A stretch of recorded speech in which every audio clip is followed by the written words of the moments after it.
Welcome back to another technical deep dive here in the debug zone.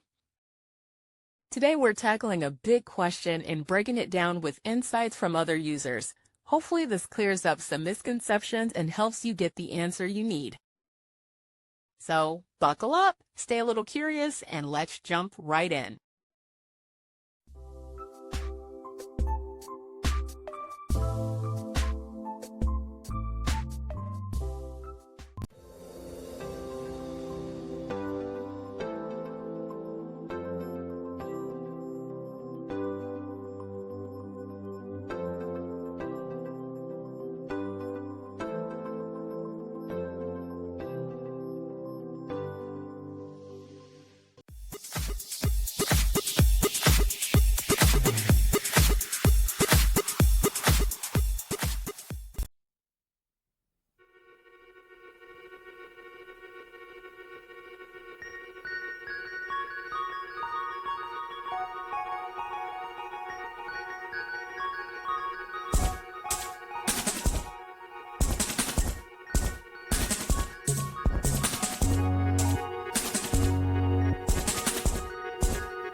And that's a wrap.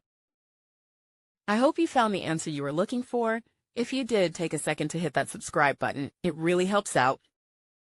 And let me know in the comments which solution worked best for you. See you next time in the debug zone.